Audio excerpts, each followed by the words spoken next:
Video Varalakshmi వ్రతం రోజు early morning అనమాట. మార్నింగ్ నేను 2:30 కల్లా లెగిసి ఇంట్లో పనులన్నీ కంప్లీట్ చేసుకొని అప్పుడు ఫ్రెష్ అప్ అయ్యి ప్రసాదాలు చేయడానికైతే వంటగదిలోకి వెళ్ళాను. అసలు ముందు రోజైతే అసలు లేవలేకపోయాననమాట. అంటే పనులన్నీ ఎక్కువ ఒకే రోజు చేసుకోవడం వల్ల చాలా బాడీ పెయిన్స్ వచ్చేసాయి. అసలు మార్నింగ్ లేవలేనేమో అనుకున్నాను గానీ బట్ అమ్మవారి దయ వల్ల నేను కూడా ఎర్లీగా లేచి ఇంట్లో పనిని కంప్లీట్ చేసుకొని ప్రసాదం అయితే స్టార్ట్ చేశాను. ఫస్ట్ అయితే రైస్ పెట్టుకున్నాననమాట కుక్కరు. తర్వాత ఏంటంటే ఇక్కడ శనగలు, కొన్ని శనగలేమో తాంబూలం కోసం తీసి పక్కన పెట్టేసుకున్నాను. అండ్ కొన్ని శనగలు అయితే ఇక్కడ విజిల్ పెడుతున్నాను అనమాట. అంటే తాలింపు వేసి ప్రసాదం లాగా పెట్టొచ్చు అని చెప్పేసి. ఇలా ఈ రెండు అవుతూ ఉండగానే తర్వాత మనము బూర్లు గారెలు వేస్తాం కదా, అందుకోసం అయితే ఇక్కడ నేను పప్పు అయితే మిక్సీకి వేస్తున్నాను. ఫస్ట్ అయితే గారెల కోసం రుబ్బుతున్నాను అనమాట. గారెలకి అయితే కొంచెం పప్పు టైట్గా ఉండాలి కదా, సో అది అలా అవుతూ ఉండగానే పులిహార చేయడం కోసం అయితే నేను చింతపండు అయితే నానబెట్టేసి దీన్ని పక్కన పెట్టుకుంటున్నాను. ఈలోపు మిక్సీకి వేసిన గార్లి పప్పు అయితే పిండి అయితే రెడీ అయిపోయింది కాబట్టి దీన్ని కూడా గిన్నెలోకి తీసుకొని దీన్ని పక్కన అయితే పెట్టేసుకున్నాను అనమాట. ఇలా పక్కన పెట్టేసుకున్న తర్వాత ఇంకా మిగతా పప్పు ఉంటుంది కదా, ఆ పప్పును కూడా మనము బూరెల కోసం ఆడేసుకుందామని చెప్పేసి దీన్ని కూడా ఆడేసి పక్కన పెట్టేసుకుంటే మనకి పని కొంచెం ఈజీగా అయిపోతుంది కదా. ఇదండి అలాగే బూరెలకి ఆడే పప్పు ఏంటంటే కొంచెం పిండి లూజ్గా ఉండాలి కాబట్టి అది వాటర్ వేసుకుని ఇలాగ లూజ్గా అయితే ఆడుకుంటున్నాను. ఇలా ఆడి దీన్ని కూడా పక్కన పెట్టేసాను అన్నమాట. అసలు చేస్తున్నంతసేపు అసలు నాకే తెలీదు, చాలా ఫాస్ట్గా కంప్లీట్ చేసేసాను అన్నీని. వీడియో చూస్తున్నప్పుడు అర్థమవుతుంది అనమాట నాకు, నేనైనా ఇంత పనులు అన్నీ ఎర్లీగా చేసేసాను అని చెప్పేసి. తర్వాత ఏంటంటే బెల్లం కూడా చితక్కొట్టేసుకుని పొడి చేసి పక్కన పెట్టేసుకున్నాను. ఈలోపు తల అయితే ఆరబెట్టేసుకున్నాను. మళ్ళీ జుట్టు అంతా రాలిపోతుందని చెప్పేసి పైన ఒక క్లిప్, కిందేమో హెయిర్ బ్యాండ్ ఇలా పెట్టేసుకున్నాను అనమాట.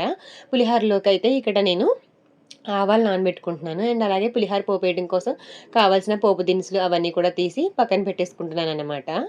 అవుతుండగానే నేను మళ్ళీ పెరుగు తాలింపు వేస్తాం కదా, అంటే దద్దోజనం చేస్తాం కదా, ఆ తాలింపు అయితే రెడీ చేసుకుంటున్నాను. దాకలో కొంచెం నెయ్యి వేసుకుని అండ్ తాలింపు సరుకులు, బేసిక్ తాలింపు ఏవైతే ఉంటాయో అవన్నీ వేసుకుని ఫైనల్గా మిరియాలతో ఈ తాలింపు అయితే రెడీ చేసేసి దీని అయితే పక్కన పెట్టేసుకున్నాను.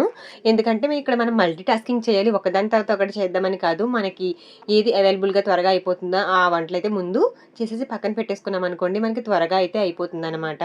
సో ఇక్కడ నాకు పెరుగు అన్నంకి తాలింపు అయితే రెడీ చేసి పక్కన పెట్టేసుకున్నాను కదా, అండ్ ఇంకా అన్నం అయిపోయిన తర్వాత దాన్ని కలిపేసుకుని తాలింపు వేసేసుకుంటే సరిపోతుంది. తర్వాత ఇక్కడ ఏంటంటే పులిహోర కోసం నేను పోపు అయితే రెడీ చేస్తున్నాను. ఇక్కడ పులిహోర కోసం ఒక్కొక్కటి అన్నీ కూడా ఇంగ్రీడియంట్స్ అన్ని వేపుకుంటూ ఫ్రై చేసుకుంటూ చేస్తున్నాను అనమాట. లాస్ట్లో ఇంకా చింతపండు కూడా యాడ్ చేసేసాను. చింతపండు కొంచెం ఇలా గుజ్జులో మగ్గిన తర్వాత దాంట్లో కొంచెం పచ్చిమిరపకాయలు, కరివేపాకు ఇవన్నీ యాడ్ చేసుకుంటూ ఉంటే ఇది ఇంకా రెడీ అయిపోతూ ఉంటుంది. దీన్ని ఇంకా పక్కన పెట్టేసుకోవచ్చు. నేను ఏ వీడియో కూడా నేను కంప్లీట్గా తీయలేదు, ఎందుకంటే నాకు అసలు అవ్వలేదు.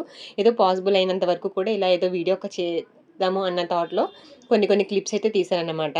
అండ్ ఇక్కడ ఆల్రెడీ మనం కుక్కర్ పెట్టుకున్నాం కదా, రైస్ అయితే రెడీ అయిపోయింది.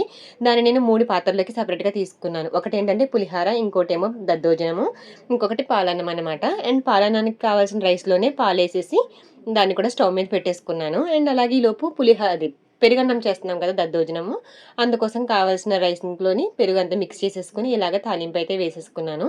సో మనకి ఇక్కడ ఒక ప్రసాదం అయితే రెడీ అయిపోయిందనమాట.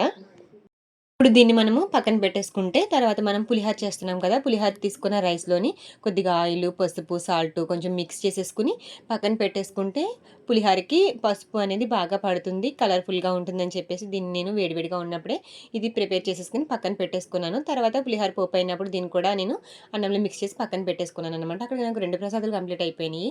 తర్వాత ఏంటంటే చలివిడి వడపప్పు పానకం చేస్తాం కదా, అండ్ ఇక్కడ ఏంటంటే ఫస్ట్ పానకం ప్రిపేర్ చేస్తున్నాను. గ్లాస్లో కొంచెం మిరియాలు, బెల్లం వేసి వాటర్ వేసేసి స్పూన్తో ఒకసారి తిప్పేసి పక్కన పెట్టేసుకుంటే మనకి అయిపోతుంది. ఈలోపు మా బుడ్డిగాడు లేచాడు, వాడికి కూడా కొంచెం ఫీడింగ్ ఇచ్చి వాడిని కొంచెం సేపు పడుకోబెట్టి తర్వాత అప్పుడు నేను గారెల ప్రసాదం అయితే స్టార్ట్ చేశాను అనమాట.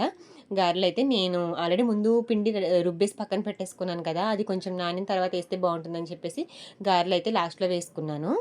అండ్ ఇక్కడైతే గారెలు అయితే నేను ప్రిపేర్ చేసేసాను. తర్వాత నెక్స్ట్ బూరెలు కూడా వేయాలి కదా, నేను బూరెలు పోపు అండ్ మీన్ లోపల పూర్ణం ఎలా తయారు చేసినా అయితే వీడియో అయితే తీయలేదు. అంటే ఇంకప్పటికే నాకు కంగారు వచ్చేసింది, టైం వచ్చేసి 6 o'clock అలా అయిపోతుంది, లేట్ అయిపోతుందేమో పూజకి అని చెప్పేసి ఇంకా తర్వాత అంతా కూడా హడావిడిగా చేసేసాను అనమాట. కానీ నిజం చెప్పనా, చాలా బాగా వచ్చినాయి. ప్రతి ప్రసాదం కూడా చాలా బాగా కుదిరిందన్నమాట.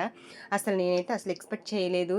ఏదో హడావిడిగా చేసేస్తున్నాను కదా, ఎలా వస్తుందో ఏంటి అనుకున్నాను, కానీ అదేంటో తెలియదు, అమ్మవారికి అనేసరికి ఖచ్చితంగా చాలా బాగా వస్తాయి. అది నేను గట్టిగా నమ్ముతాను. బూరెలు కూడా నేను చాలా సింపుల్గా వేసేసాను అనమాట. తర్వాత నాకే అనిపించింది, ఇవన్నీ నేనైనా ఇంత ఇదిగా చేశానా అనిపించింది. ఇదండి వీడియో. మీకు కనుక నా వీడియోస్ నచ్చినట్లయితే మన ఛానల్ని ఫాలో చేయండి, లైక్ చేయండి, సబ్స్క్రైబ్ చేయండి. ఇంకా ఈ వీడియోని షేర్ చేయండి. ఇంతకీ నేను చేసిన ప్రసాదాలేంటో చెప్పలేదు కదా! బూరెలు, దద్దోజనము, శనగలు, పులిహోర, చలివిడి, వడపప్పు, పానకము, గారెలు అండ్ అలాగే పరమాన్నం చేశాననమాట.